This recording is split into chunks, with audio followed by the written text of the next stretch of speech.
فیض اللہ فراق صاحب، یہ جو مذاکرات جس کی بات کرنل صاحب کر رہے ہیں یہ پہلے آپ لوگ کر چکے ہیں، کیا اس وقت بھی آپ نے جرگے کا سہارا لیا تھا؟ اور یہ مذاکرات 2019 سے چلے آ رہے ہیں، تب سے لے کے اب تک یہ ماحول ہو گیا گلگت بلتستان کے اندر کہ آپ کے سامنے بیٹھے ہوئے ہیں سینئر وزیر اور ان کو یرغمال بنا لیا جاتا ہے، سیاحوں کو یرغمال بنا لیا جاتا ہے، کیا کہیں گے آپ؟ بسم اللہ الرحمن الرحیم، بہت شکریہ۔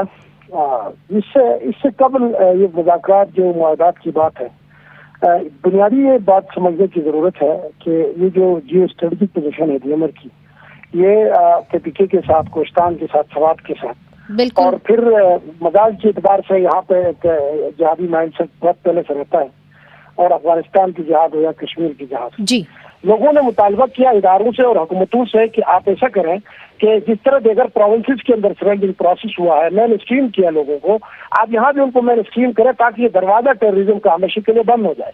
اس بنیاد پہ ریاست میں ریاستی اداروں نے ایک کنسنسس ڈیولپ ہوا، وہ کوئی تحریری معاہدہ آج تک ہماری نظر سے نہیں گزرا۔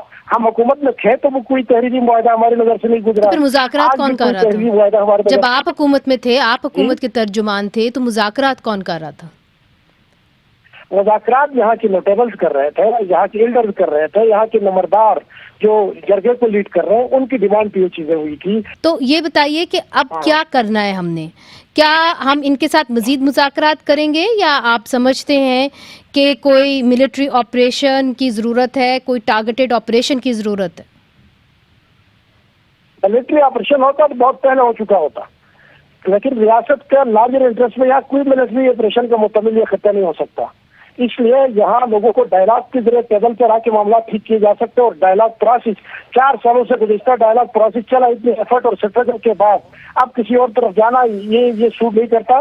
یہاں پہ یہ ہے کہ چھوٹی سی مطالبے پہ غلط فہمی ہوئی ہے ان کی، اگر 2-3 باتیں ان کی پوری ہوئی ہے، 1-2 باتیں پائپ لائن میں تھی، تھوڑی سی تاخیر ہوئی تھی، اگر وہ مسئلہ حل ہو جائے تو آج یہ پروسیس گزشتہ 4 سالوں سے یہاں پہ سسٹینیبل پیس رہا ہے۔ 2018 سے لے کر آج تک کوئی ایسا واقعہ نہیں ہوا سوائے کل والے واقعے کی۔ تو اب بھی 1-2 باتیں ان کی ہے، وہ فل ہو جائے تو یہاں پہ امن ہو سکتا ہے۔